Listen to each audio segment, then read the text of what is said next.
Hola, ¿cómo han estado? Sean bienvenidos a la tercera parte de la clase de derivados de ácido. Vamos a continuar con este tema y para ello pues vamos a, como siempre, revisar la última diapositiva en la que nos habíamos quedado en la clase anterior. Entonces vamos a cambiar de vista y pues es precisamente acá donde nos habíamos quedado.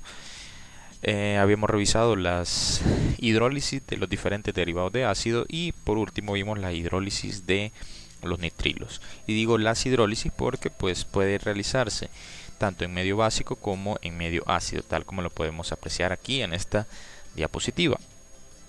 Entonces eso había sido lo último que habíamos estudiado. Ahora vamos a pasar a la reducción de derivados de ácido. Aquí tenemos varias reacciones y pues nos vamos a centrar desde el punto de vista del producto que se va a obtener. Por eso es que aquí, como pueden ver, pues tenemos reducción a alcoholes. Entonces los ácidos carboxílicos y cada uno de los derivados que hemos visto puede reducirse a alcoholes, aldehídos y aminas, según sea, pues evidentemente un éster, una amida, etcétera. Entonces, en el caso de los ésteres y los cloruros de ácido, tal como nos indica esta reacción, se pueden reducir a alcoholes primarios mediante el uso de un agente reductor fuerte como el hidruro de aluminio y litio, que es el ejemplo que tenemos acá, y pues obtendríamos en este caso el alcohol correspondiente, que eso proviene de esta parte. Aquí dice éster o cloruro de ácido. En este ejemplo en particular pues estamos viendo el éster, pero aplica perfectamente al cloruro de ácido también. Entonces les decía de que esta parte en el primer paso de la reacción, porque es una reacción en paso, requiere un posterior paso de hidrólisis. En este primer paso, este alcóxido proviene de acá, de este grupo acilo, y este otro alcóxido proviene de esta parte. Si esto hubiera sido un cloruro de ácido, pues aquí simplemente tendríamos cloruro de litio. Esa sería la única diferencia. Entonces, tras la hidrólisis, pues obtendríamos un alcohol primario. Esto en el caso de ésteres y cloruros de ácido. Ok. Luego tenemos la reducción a aldehídos. La reducción a aldehídos. Y esta es una reacción que ya habíamos visto en el caso de los cloruros de ácido. Aplica para esa familia de compuestos. Y pues esta reducción se realiza con este señor que tenemos acá, que es el hidruro de triterbutoxi, aluminio y litio. Entonces, cuando hacemos reaccionar el cloruro de ácido con ese agente reductor, que vale la pena mencionar que es un agente reductor más suave que el hidruro de aluminio y litio, pues la reducción se detiene en un aldehído. Esto es útil precisamente cuando nos queremos detener en ese paso, porque si utilizáramos el agente reductor que recién veíamos, pues entonces la reducción llega hasta el alcohol. Entonces, en este caso, pues se detiene, les decía, en un aldehído. Ok, la reducción a aminas. Esto evidentemente aplica para las amidas. Y pues recordemos que teníamos una clasificación de los diferentes tipos de amidas. Entonces, en función del tipo de amida que tengamos, así va a ser el tipo de amina que obtengamos. Entonces, en el caso de una amida primaria, como podemos ver aquí, si le hacemos la reducción con hidruro de aluminio y litio y posterior hidrólisis, pues entonces obtenemos una amina primaria. A partir de una amida secundaria obtenemos una amina secundaria y a partir de una amida terciaria obtenemos una amina terciaria. Entonces, pues depende básicamente del número de grupos alquilo unidos al nitrógeno, del tipo de amina que vayamos a obtener tras esa reducción. Bien, y por último tenemos la reducción de los nitrilos. En el caso de la reducción de esta familia de compuestos, si se fijan, hay dos alternativas. La primera que tenemos acá es hidrógeno y un metal activo, platino en este caso. Esta reacción se parece mucho a la que experimentan los alquinos, por eso en un principio hicimos ese paralelismo, si se recuerdan, entre la estructura de un alquino y de un nitrilo. Entonces, una forma de reducir un nitrilo es precisamente mediante una hidrogenación catalítica. Y la otra, la digámosle clásica, sería pues con un agente reductor como el hidruro de aluminio y litio, el tetrahidruro de aluminio y litio, y posteriormente una hidrólisis. Vale la pena mencionar que en el caso de los nitrilos pues solo se van a obtener aminas primarias. Aquí sí no hay posibilidad de obtener otro tipo de aminas. Ok. Esas serían las reducciones, ¿verdad? Ahora vamos a ver las reacciones de los derivados de ácido con reactivos organometálicos. Algunos de los reactivos organometálicos que hemos visto, se los menciono para que no se sorprendan, ¿verdad?, con esto de organometálico. Son, por ejemplo, el reactivo de Grignard, es un ejemplo perfecto de un reactivo organometálico. El alquilitio, otro ejemplo. El reactivo de Hillman, que es el dialquil cobre-litio, o el famosísimo R2Q-Li, ¿verdad? Así es como muchos se lo aprenden. Entonces esos son pues algunos de los reactivos organometálicos que hemos considerado hasta el momento. Entonces, ¿cómo reaccionan los derivados de ácido con estos reactivos organometálicos?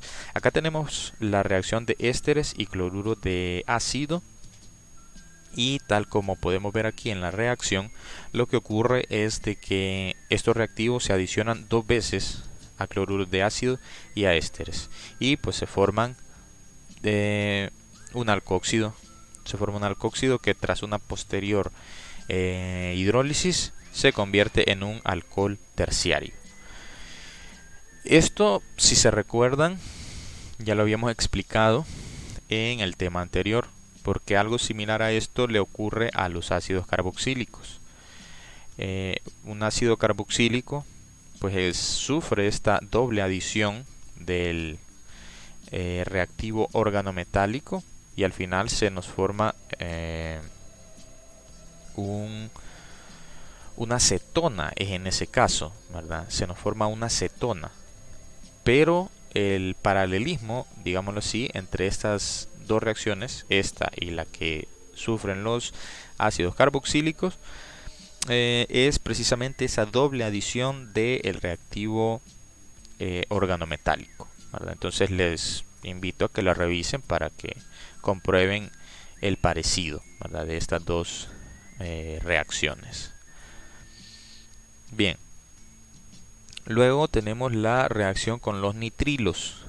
¿Qué ocurre en el caso de los nitrilos? Aquí pues se incluye un breve mecanismo de qué es lo que ocurre.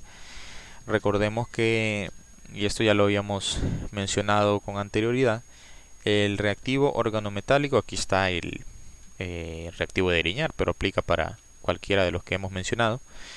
El reactivo organometálico, ese grupo alquil es el nucleófilo, es un buen nucleófilo y pues en este caso en particular, como podemos ver en este mecanismo, ataca al carbono del nitrilo porque pues este carbono es deficiente en electrones. En este triple enlace, quien acapara la mayor parte de la densidad electrónica es el nitrógeno, por diferencia de electronegatividad. Entonces se nos va a formar esta sal que tenemos acá. Acá recordemos que ataca el organometálico y uno de estos pares de electrones pasa al nitrógeno. Nos queda una carga negativa porque hay dos pares de electrones sin compartir en el nitrógeno. Entonces eso es una sal. Esto que tenemos acá es una sal. Sal de imina. Un doble enlace carbono-nitrógeno. Cuando tenemos ese grupo funcional pues se conoce como imina. Entonces, como esto tiene una carga negativa, por eso se le conoce como sal de imina. Al hacer una primera hidrólisis a esta sal de imina, pues el nitrógeno vuelve a protonarse, tal como podemos ver acá. Esto ya es la imina como tal. Y al hacer una segunda hidrólisis a la imina, pues obtenemos una cetona. Esta reacción la vamos a ver más en detalle, sobre todo esta parte, ¿verdad? De aquí para acá, esta última, la vamos a ver más a detalle en aldehídos y cetonas, ¿verdad? Entonces, se lo menciono porque pues aquí lo vemos hasta cierto punto de manera breve. Entonces, esa sería la forma en que reacciona un nitrilo con un compuesto organometálico. Bien. Entonces vamos a pasar al resumen de la química de los cloruros de ácido. Les decía en la clase anterior de que no íbamos a ver así tal cual síntesis y reacciones, porque si se fijan las reacciones están muy relacionadas unas con otras, porque buena parte de las reacciones de toda esta familia de compuestos es la interconversión. Entonces ya vimos las más relevantes y ahora pues vamos a revisar un resumen. Vamos a dividir este resumen según la familia. Por ejemplo, ahorita vamos a empezar con los cloruros de ácido, y de los cloruros de ácido y de las demás familias pues vamos a revisar hasta un máximo de 3 categorías, que sería la síntesis, la interconversión y las reacciones. La síntesis, pues como pueden ver en esta reacción, es la obtención del grupo funcional en particular. En este caso es síntesis de cloruro de ácido. Se hace pues mediante un ácido carboxílico y con la reacción, aquí tenemos, esto es el cloruro de tionilo o el cloruro de oxalilo, y pues así obtenemos el cloruro de ácido. Entonces les decía, lo primero es síntesis. Vamos a ver interconversión o conversión a otros derivados de ácido. Y pues los cloruros de ácido, ojo que estoy diciendo cloruros, pero pues podría ser bromuro, yoduro, etcétera. Los cloruros de ácido evidentemente van a ser los que van a tener más alternativas para convertirse en otros derivados de ácido, por lo mismo que habíamos hablado en clases anteriores, de que son los más reactivos y uno siempre puede obtener un derivado de ácido menos reactivo a partir de uno más reactivo. Entonces acá tenemos todas las posibilidades. Si lo hacemos reaccionar con agua, obtenemos el ácido carboxílico. Si lo hacemos reaccionar con un alcohol, obtenemos el éster. Lo hacemos reaccionar con una amina o amoníaco, pues obtenemos una amida. Puede ser primaria, secundaria o terciaria. Ustedes pues comprenderán que en función de esta estructura, ¿verdad? Y si lo hacemos reaccionar con un ácido carboxílico, pues obtenemos un anhídrido. Entonces les decía, aquí es donde tenemos más opciones, precisamente porque este cloruro de ácido es el derivado de ácido más reactivo. Bien, y la tercera categoría sería las reacciones de los cloruros de ácido. Acá tenemos primero la reacción, esto fue lo que vimos casi de último, la reacción con con un órgano metálico. Aquí pues hay una doble adición del órgano metálico y llegamos a el alcohol, un alcohol terciario en la reacción que veíamos. Luego tenemos otra reacción que siempre es una reacción con un reactivo organometálico, pero en este caso Si se fijan, la reacción se detiene en una cetona, es decir, solo se adiciona uno de estos grupos alquilo, no es una doble adición, ¿verdad? Entonces solo se adiciona uno de estos grupos alquilo y pues la reacción se detiene en ese punto. En esencia, pues las dos reacciones estas, la primera esta de aquí arriba y la segunda esta, son reacciones con compuestos organometálicos. La diferencia es de que aquí pues se adicionan dos grupos alquilo, decíamos, en cambio acá solo uno, ¿verdad? Formalmente esto es una adición y esto en realidad es una sustitución, si se fijan, porque aquí es como que nada más sustituimos el halógeno, ¿verdad? Entonces esa sería la diferencia entre esos dos. Luego tenemos la reducción que ya habíamos visto y que puede hacerse con un agente reductor fuerte como el tetrahidruro de borosodio o el tetrahidruro de aluminio y litio, en cuyo caso pues la reducción llega hasta el alcohol correspondiente, o la podemos hacer con el triterbutoxi hidruro de triterbutoxi, aluminio y litio, en cuyo caso pues la reducción se detiene en el aldehído. Entonces esas serían las reacciones. Entonces tenemos para el caso de los cloruros de ácido, síntesis, tenemos conversión en otros derivados de ácido y las reacciones, que son tres como categorías aparte que hemos considerado. Bien, ahora los anhídridos. Los anhídridos evidentemente van a tener unas cuantas reacciones menos por el hecho de que son menos reactivos, entonces no vamos a poder obtener cloruros de ácido a partir de un anhídrido. Entonces acá tenemos la síntesis de un anhídrido, que la podemos hacer a partir de un cloruro de ácido con un carboxilato o con un ácido, y pues obtenemos el anhídrido correspondiente. Las conversiones, les decía, aquí pues tenemos una menos, porque no podemos convertir este anhídrido en el cloruro de ácido, sino que a partir de él podemos obtener, tal como nos indican acá las reacciones, un ácido carboxílico si lo hacemos reaccionar con agua. Bueno, dos ácidos carboxílicos en realidad. Podemos obtener un éster y un ácido carboxílico si hacemos reaccionar el anhídrido con alcohol, y si la reacción se lleva a cabo con una amina, pues obtendríamos una amida y un ácido carboxílico. Esos serían los posibles productos y las posibles conversiones de los anhídridos. Bien, ahora el resumen de la química de los ésteres. Veamos la síntesis de los ésteres. De los ésteres hemos visto un montón, y no solo lo hemos visto en este tema, sino que lo hemos visto desde ya varios temas atrás.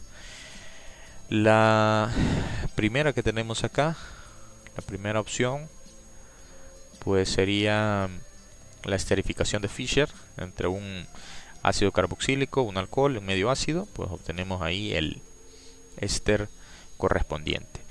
La siguiente sería la reacción de un cloruro de ácido con un alcohol para obtener el éster, y pues la tercera que tenemos acá es básicamente lo mismo, solo que en este caso es un anhídrido.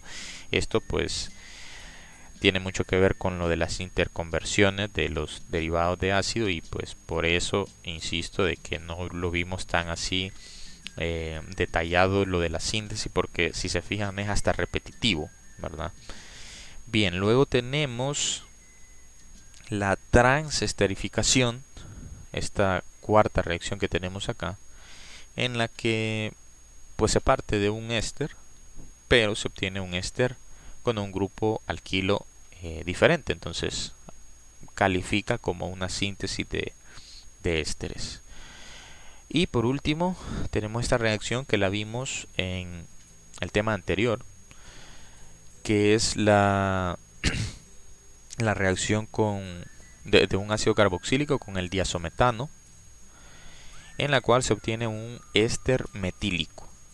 y esa era como la limitante de esa reacción. Si se recuerdan, lo mencionamos en la clase anterior, de que únicamente pues se obtienen ésteres metílicos. Es la única alternativa que tenemos. Bien, esas son las síntesis de ésteres. Con cada una de esas reacciones, si se fijan, pues podemos obtener un éster. Ahora, las reacciones de los ésteres. ¿Cuáles son las reacciones de los ésteres? Tenemos primero la hidrólisis, en la cual pues obtenemos un ácido carboxílico y un alcohol. Puede ser en medio ácido o medio básico. Si es en medio ácido, pues es lo inverso a la esterificación de Fischer. Y si es en medio básico, pues es lo que habíamos mencionado, lo de la saponificación. Luego tenemos la transesterificación, que esto aplica para las dos cosas, tanto como una síntesis de ésteres como una reacción de ésteres, ¿verdad? Luego tenemos la reacción con aminas, esta tercera reacción que tenemos aquí, que pues esto sería la conversión en otro derivado de ácido. Los ésteres ya solo tienen una tan sola alternativa, porque no se pueden convertir en anhídridos, no se pueden convertir en cloruro de ácido, entonces pues no les queda más que solo esa posibilidad, convertirlos en amidas. Entonces aquí la tenemos, es esta reacción en la que se obtiene una amida. Y también tenemos las reducciones. Tenemos la reducción con el tetrahidruro de aluminio y litio, en la cual obtenemos un alcohol primario, y la reacción con un reactivo organometálico, la última que tenemos ahí, en la cual obtenemos un alcohol terciario, porque, repito, se adiciona a este carbono, se adicionan dos grupos alquilo, ¿verdad? Por eso aquí tenemos R2', son estos que han llegado a este carbono. Entonces esas serían las reacciones de los ésteres. Bien, ahora el resumen de la química de las amidas. Aquí pues evidentemente vamos a tener todavía menos reacciones por razones pues evidentes. De la reactividad de las amidas, son de los derivados de ácido menos reactivos. Entonces, en cuanto a la síntesis, tenemos la posibilidad de preparar una amida a partir del ácido carboxílico y una amina o amoníaco, y pues obtendríamos una amida de tipo primario, secundario, terciario, según el tipo de compuesto que hayamos utilizado acá, ¿verdad? Esto requiere temperaturas elevadas, porque recordemos, ya hemos insistido en eso, pero no está de más mencionarlo, de que se obtiene primero una sal del ácido, y pues a esa sal hay que aplicarle calor para que se condense, y pues así obtengamos la amida. La segunda reacción pues ya sería básicamente lo de la interconversión de los derivados de ácido, porque acá tenemos un cloruro de ácido que lo convertimos en una amida, y las otras dos es más de lo mismo, porque tenemos un anhídrido y un éster. Estos tres compuestos son más reactivos que una amida, por lo tanto cualquiera de ellos tres es posible convertirlos en una amida, pero no a la inversa. No podemos preparar ninguno de estos tres, cloruro de ácido, anhídrido o éster, partiendo de una amida. Bien, y la última de las reacciones que tenemos aquí sería la hidrólisis de un nitrilo, simple y sencillamente, porque si lo piensan, la hidrólisis de un nitrilo, al final, si hacemos una doble hidrólisis, digamos, obtenemos un ácido carboxílico. Pero antes de llegar al ácido carboxílico, el primer paso de esa hidrólisis, pues en ese primer paso obtenemos una amida primaria. Entonces, pues esta reacción aplica como síntesis de amida porque precisamente obtenemos una amida. Entonces, si hacemos una hidrólisis controlada de este nitrilo, pues obtendríamos una amida. Y digo controlada porque si le hacemos una segunda hidrólisis a esto, pues entonces llegamos hasta el ácido. Y eso es precisamente lo que tenemos acá, ¿verdad? La amida esta que tenemos aquí, si le hacemos una hidrólisis, pues llegamos al ácido carboxílico. Es una de las reacciones que habíamos mencionado con anterioridad.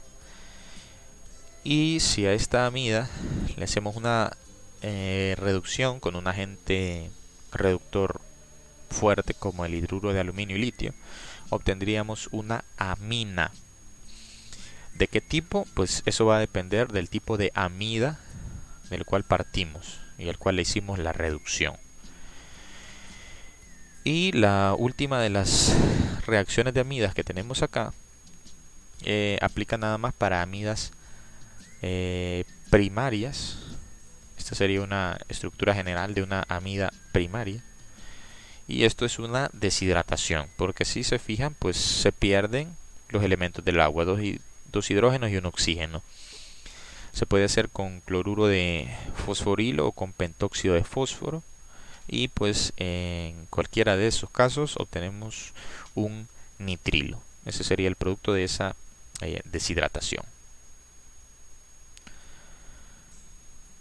Y el resumen de la química de los nitrilos. Vamos a ver. La primera reacción es la que recién veíamos. Aquí ya la estamos viendo desde el otro lado de la moneda, ¿verdad? Porque acá lo que nos interesa es obtener un nitrilo. Entonces pues le hacemos una deshidratación a una amida y obtenemos precisamente el nitrilo. La siguiente reacción de síntesis de nitrilo es la primera parte de una reacción que vimos en la síntesis de ácidos carboxílicos. Es la reacción entre un haluro de alquilo primario con cianuro de sodio. Recordemos que esta es una reacción SN2. Entonces por eso la insistencia acá con que esto sea primario. Y pues en este caso obtenemos el nitrilo. Obtenemos el nitrilo.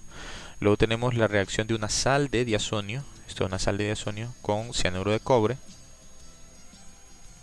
Y obtenemos un nitrilo aromático en este caso. Y por último tenemos esta reacción de una cetona. Esta reacción, por cierto, la vamos a ver más a detalle en el tema de aldehídos y cetonas.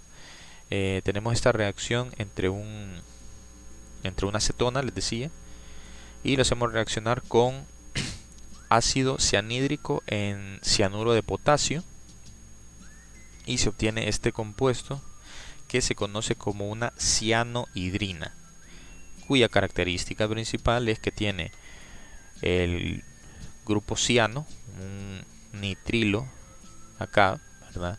Y en el mismo carbono al que está unido ese grupo ciano está un OH. Esto, repito, lo vamos a ver con más detalle, el mecanismo y todo, cuando estudiemos los aldehídos y las cetonas, ¿verdad? Pero en este punto, pues lo que me interesa que les quede claro es que con esta reacción obtenemos un nitrilo, ¿verdad? Obtenemos un nitrilo con un grupo funcional ahí de más, digámoslo, pero al final de cuentas es un nitrilo también esto. Ok. Y las reacciones de los nitrilos.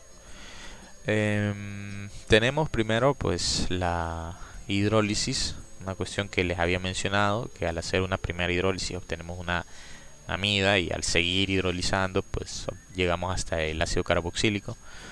Luego tenemos la reducción con el hidruro de aluminio y litio y posterior hidrólisis pues llegamos a la amina primaria.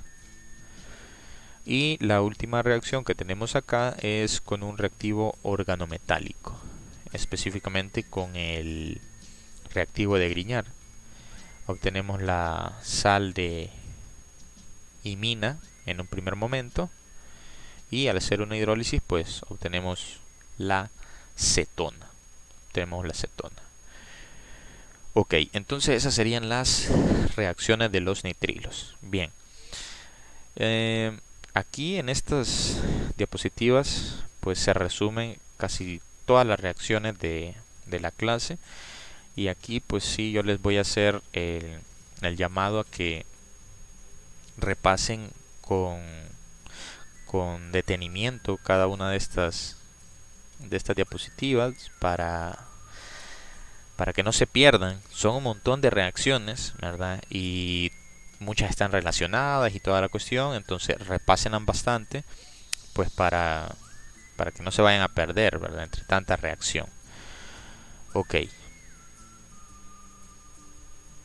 Bien, y pues llegamos ya a la última parte de la clase, que es la identificación de los derivados de ácido. ¿Cómo vamos a identificar un derivado de ácido ya a nivel de laboratorio? Bien, antes de entrar en esto, pues les voy a volver a mencionar algo que les dije en su momento en la clase de fenoles, y es de que aquí nos vamos a centrar en un método químico, ¿verdad? No quiere decir que ese sea el único. De hecho, hay métodos mucho más sofisticados para la identificación de estos y otros grupos funcionales. Pero pues no los vamos a ver, ¿verdad? De hecho, eso casi que lo van a estudiar más adelante de manera exclusiva en el análisis orgánico estructural. Entonces aquí solo vamos a mencionar el método químico, ¿verdad? Insisto, no es que sea la única alternativa, hay métodos pues mucho más sofisticados, ¿verdad? Entonces, ¿cómo podríamos hacer la identificación de un derivado de ácido por medios químicos, digámoslo así? Lo primero que tenemos ahí es la hidrólisis del derivado de ácido e identificación del ácido. Recordemos que todos los derivados de ácido pues se hidrolizan al final de cuentas a un ácido carboxílico. Entonces nosotros podríamos hidrolizar adrede, digámoslo así, el derivado de ácido que tenemos, y pues posteriormente hacer una identificación de ese ácido, y eso pues nos permitiría deducir la estructura del derivado de ácido inicial. Para esa identificación del ácido, quizás lo más relevante a nivel de laboratorio sería hacer un equivalente de neutralización, una cuestión que vamos a ver en el laboratorio. No voy a entrar en detalle en eso, ¿verdad? Pero en el manual ustedes van a encontrar la teoría, ¿verdad? De esto del equivalente de neutralización. Entonces esa sería como la mejor manera, digámoslo así, de identificar ese ácido, ¿verdad? Mediante un equivalente de neutralización. Y luego tenemos una prueba que es un tanto específica, y ojo con esto de un tanto, porque la dan todos los derivados de ácido, ¿verdad? Entonces es la reacción del ácido hidroxámico. Entonces esa reacción nos sería útil si queremos identificar efectivamente si nosotros tenemos un derivado de ácido. Entonces el fundamento de esta prueba consiste en la formación de este ácido hidroxámico, de ahí el nombre, ¿verdad? Y lo aclaro porque no es que ustedes van a usar este ácido hidroxámico, ¿verdad? Esto se forma, digámoslo así, en el seno de la reacción, y pues es ese ácido hidroxámico al que se detecta. Entonces veamos acá la reacción. Tenemos acá un haluro de ácido, un anhídrido, un éster, una amida, un nitrilo, cualquiera de los derivados de ácido que hemos estudiado. Lo hacemos reaccionar con la hidroxilamina, y pues se nos va a formar este ácido hidroxámico.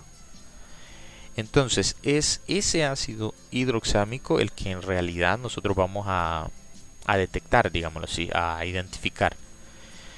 Desde luego, para que se forme ese ácido hidroxámico, tuvo que haber habido acá en esta reacción un derivado de ácido. Entonces, ¿cuál es el aspecto negativo de esta prueba? De que no nos va a permitir distinguir entre qué derivado de ácido pues, teníamos nosotros. Solo vamos a saber de que la sustancia que pusimos a reaccionar con la hidroxilamina era uno de esos, ¿verdad? Pero no vamos a poder distinguir cuál de esos es, ¿verdad?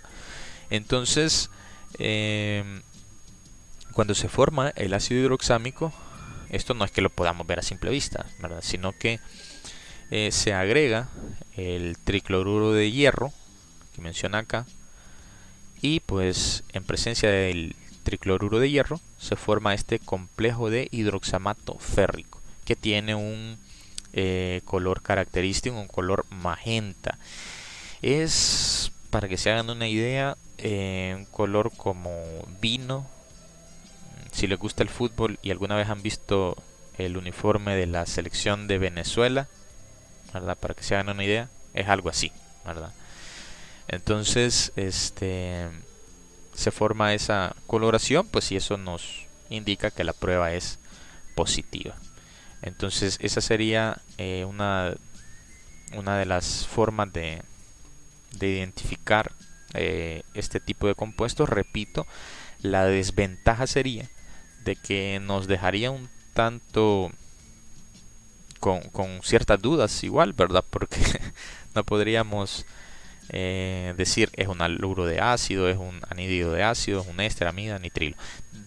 Tendríamos que hacer más pruebas para pues ir descartando entre esas familias de compuestos.